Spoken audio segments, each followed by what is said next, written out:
Hello, I'm Dwayne McFerrin, Senior Vice President of Medicare Solutions for Senior Market Sales here in Omaha, Nebraska. And I have the opportunity to meet with CMS just a week or so ago. And I thought I would share with you today what I actually presented to them with the lens of the customer in mind, not so much the lens of the agent. And I think that's so important.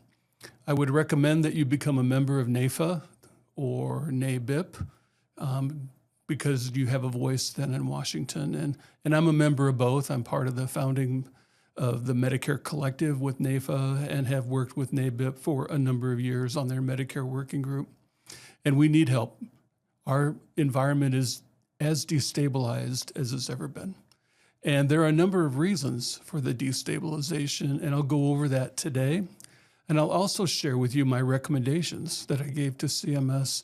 And fortunately, they were very attentive. They were willing to listen. They even asked questions, which is unusual when you're speaking to your regulator. I would also caution you on social media is calling out CMS doesn't help our cause, but rather being pensive, being thoughtful, but attacking individually doesn't help us. So I just encourage you to represent our industry, represent your clients, represent them in the right way. Because there's a lot going on here. It's as destabilized as we've ever seen, and there's many reasons for it. There's legislative reasons, there's regulatory reasons, there's high utilization, there's economics in terms of it affecting the consumer and a provider recommendation. There's a lot going on. There's even legal issues that we're facing. So it's as destabilized as we've seen. And last year, of course, we saw a lot of disruption, a lot of plan changes. And with that, it was still the best year we've ever had in terms of sales. And that just tells you that when there's disruption, there's also opportunity.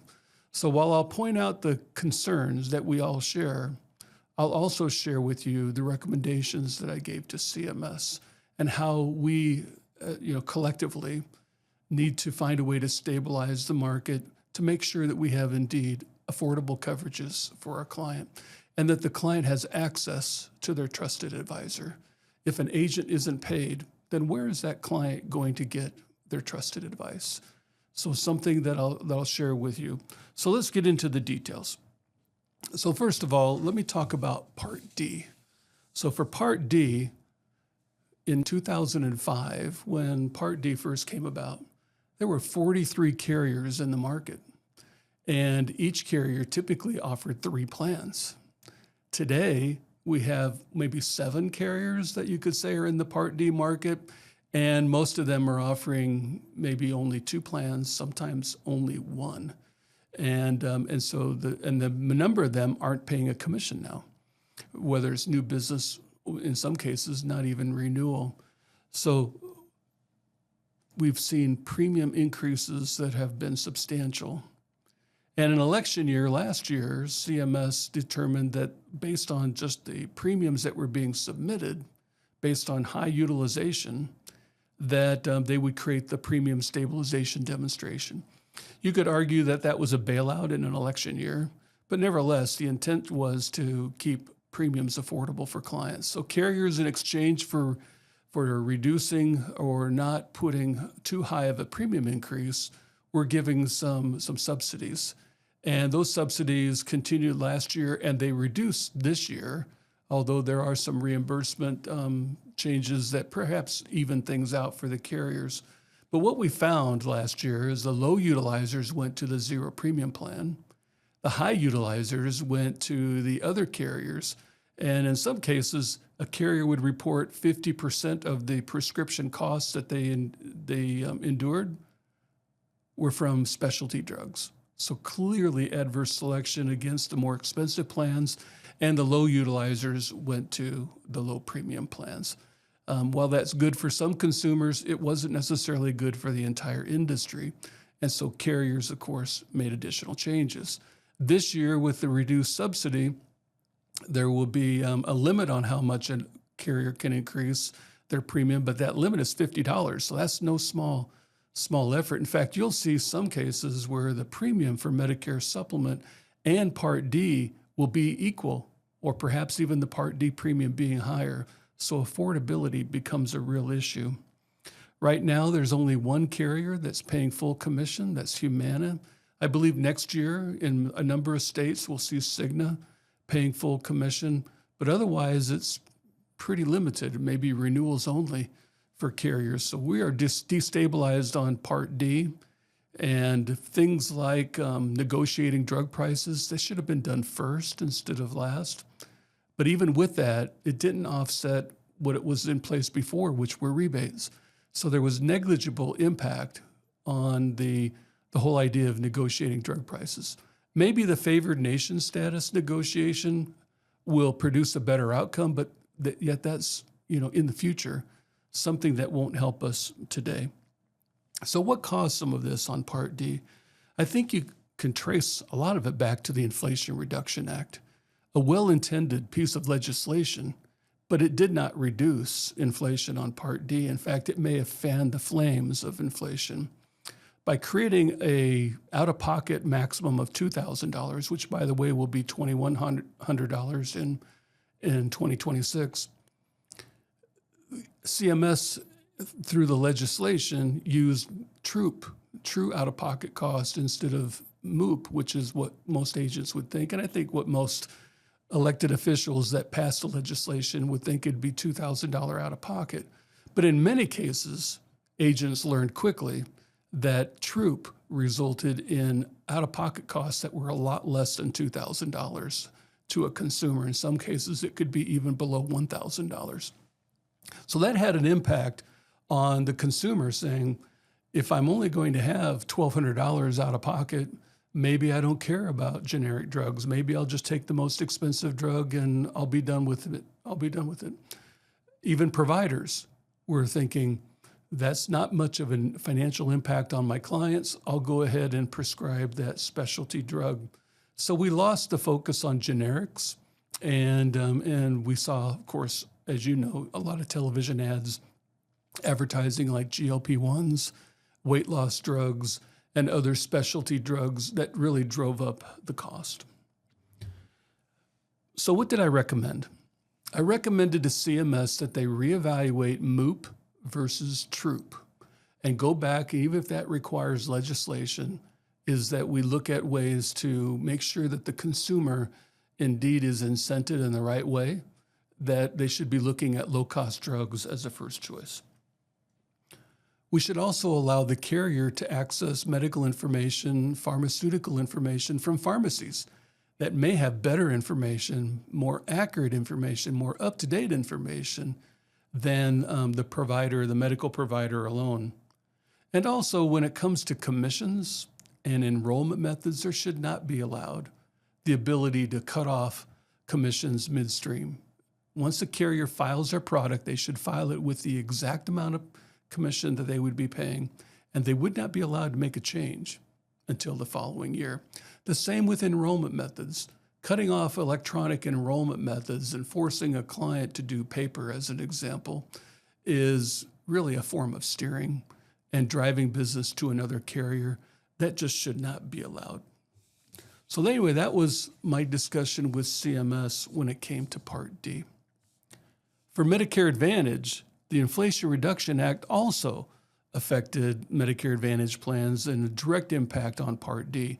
Now, carriers had more levers, right? They could make adjustments in their benefits and their extra benefits as well. And so they had more ability to absorb, if you will, the impact of the Inflation Reduction Act. But it appears that 2024 is the tipping point. That'll be the year where the benefits were the maximum. And we saw in 2025 benefits degraded. In 2026, I'm anticipating that we will see that again. So what caused that?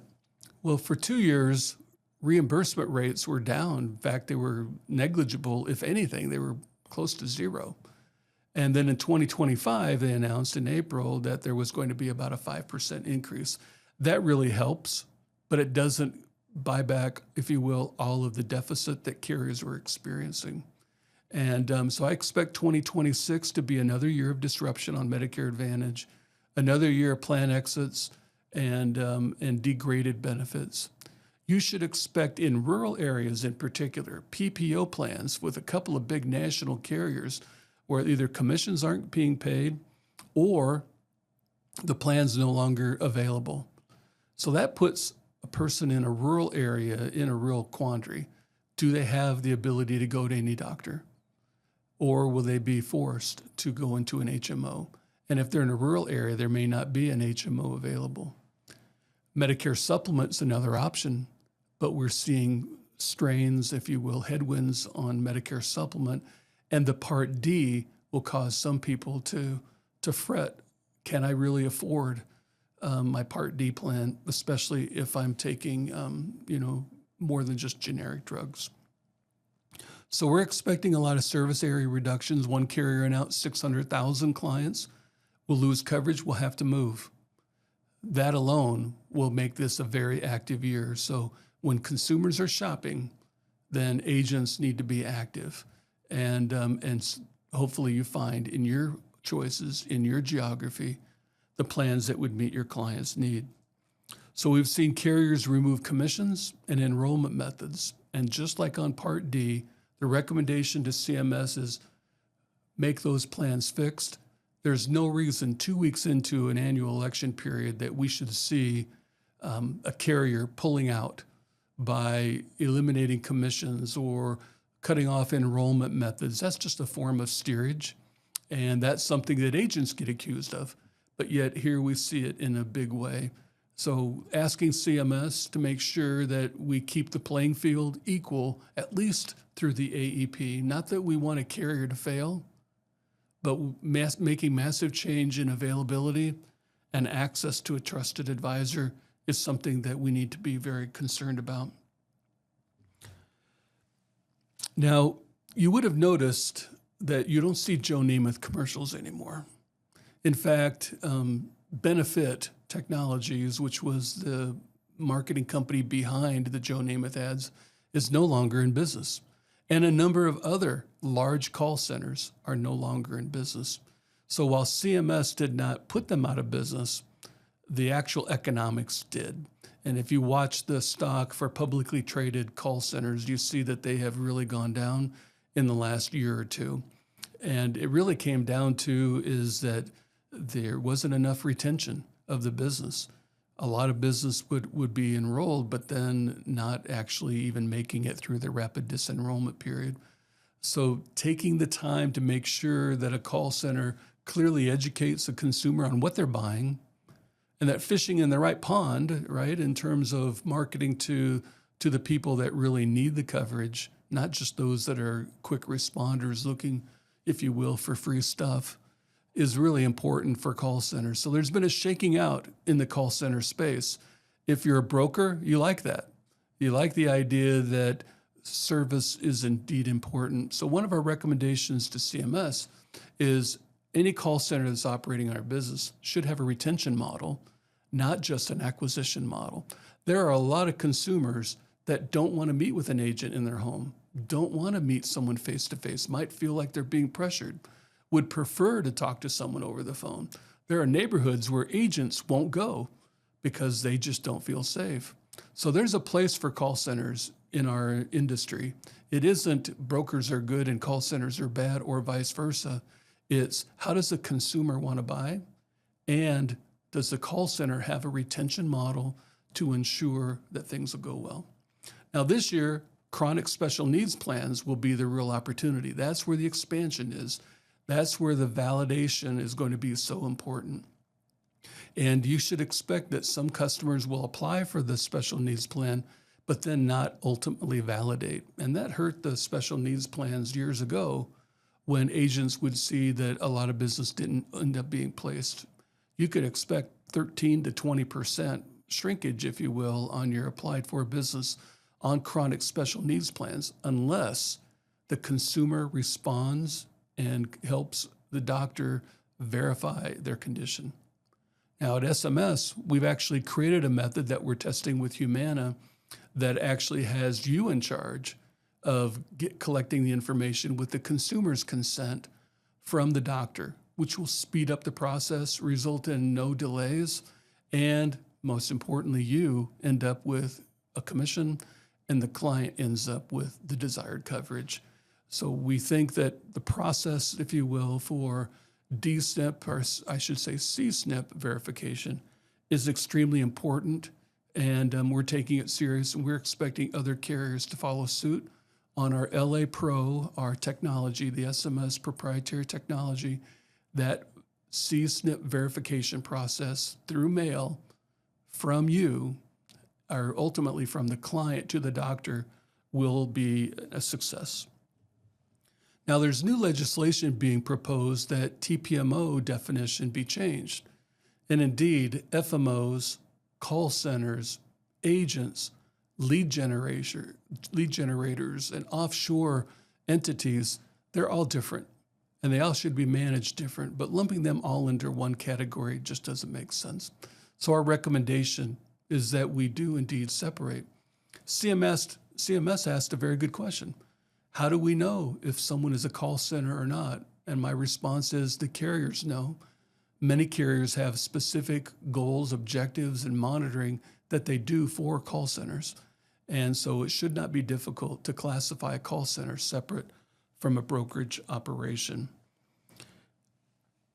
So one of the things that we'd recommend to CMS as well is to ensure that there's adequate reimbursement. Now, you've seen a lot in the news where there's accusations, if you will, of upcoding or fraud, where a carrier would submit more claims than maybe, or more conditions than what the client actually has. So CMS has been behind in their audits a couple of years. The Trump administration is now mandating that they stay current and that it doesn't have a delay of 2 years or 3 years before finding that a client isn't really having the right condition. So HRAs are a big question mark. What's the way of verification of a client's condition? Is it through a health risk assessment, an HRA? Is it from the provider themselves, which can result in delays like we've experienced with CSNP? But there's a lot of scrutiny on carriers on upcoding and making sure that indeed the client has the condition that they're being reimbursed for. Our recommendation would be is that CMS look at the reimbursement rates for the last couple of years, and to stabilize the market for 2026 is to make an announcement in April that would affect 2027 rates. And we probably need another 5% increase in order to more effectively stabilize the market. So that takes me to Medicare Supplement. You know, Medicare Supplement is critical for many consumers that say, I want to go to any provider. If I have a condition, let's say I have cancer, I want freedom of choice to go to any provider. I don't want anyone to restrict my choices. And we've had that through Medicare Supplement in a number of years. But now a number of states have adopted the birthday rule. I think we're up to 14 or 15 states that have adopted a birthday rule, which sounds good for the consumer. You have guarantee issue for maybe 30 or 60 days around the month of your birthday. You can switch to another plan without underwriting. Sounds pro-consumer. Unfortunately, that creates a high degree of claims that first year. And in fact, a number of carriers have left the market. We've seen Manhattan Life, we've seen Lumico, US Fire, Allstate, and a number of others that have left the market. And with that, fewer choices. So the state of Nebraska actually did not adopt the birthday rule. And their reason from within their committees that I'm told was because of fear of a monopoly, not because of the affordability to a consumer, but rather the monopoly that could be created. And that seems to be playing out. A number of carriers have left the states that are offering the birthday rule, or they've increased their premium dramatically. So we've already seeing high utilization, and perhaps that's from the pandemic, a carryover from the pandemic, but it's lasted longer than you would think. A lot of Part B, musculoskeletal, shoulder, hip replacement, knee replacement.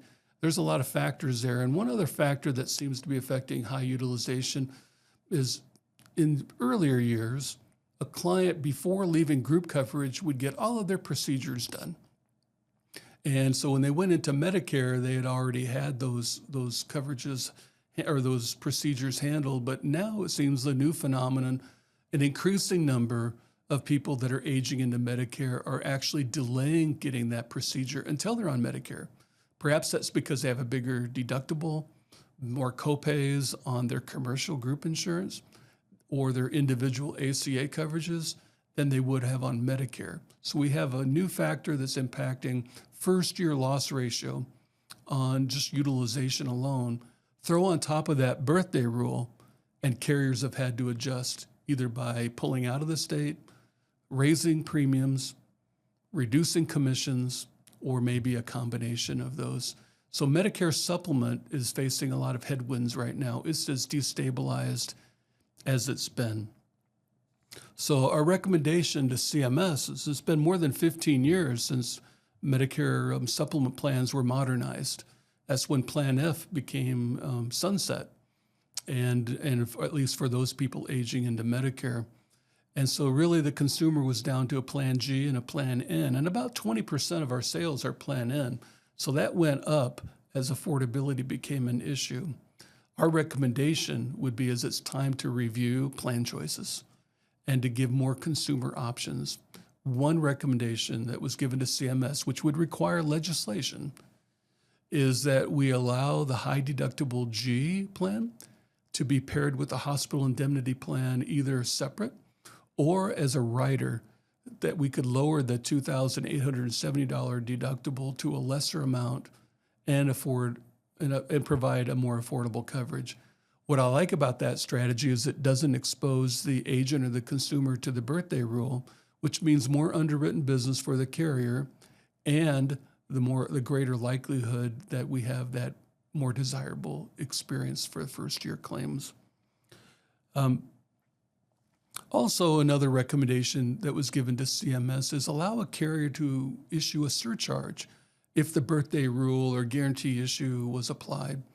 And that surcharge could vary by carrier and would have to be justified actuarially as another way to stabilize the market. And the state of Minnesota has now issued their legislation that allows a carrier to have a premium surcharge in the case of guarantee issue. Not that I would recommend that the birthday rule should be everywhere and that the premium surcharge is the answer, but at least give the carrier the option of having a premium surcharge if indeed a state has a birthday rule. So those are the recommendations that were given to CMS. And I just want you to know SMS is working on your behalf in Washington. We have our own contacts in addition to NABIP and NAFA. Would highly recommend that you get involved, but not necessarily using social media, but rather talk to your elected officials. Talk to me. Give me a call. If you have an opportunity to meet with your elected official, I'm more than happy to join you on that call. Is we need to tell our story, and we need to tell our story responsibly, and we need to tell the story through the lens of the customer, not necessarily the lens of the agent. Talking about not getting paid probably won't resonate with any regulator or elected official. But if we talk about what's good for the industry, what's good for your clients, what's good for America, we're likely to prevail. So with that, thank you very much, and I'm open to questions.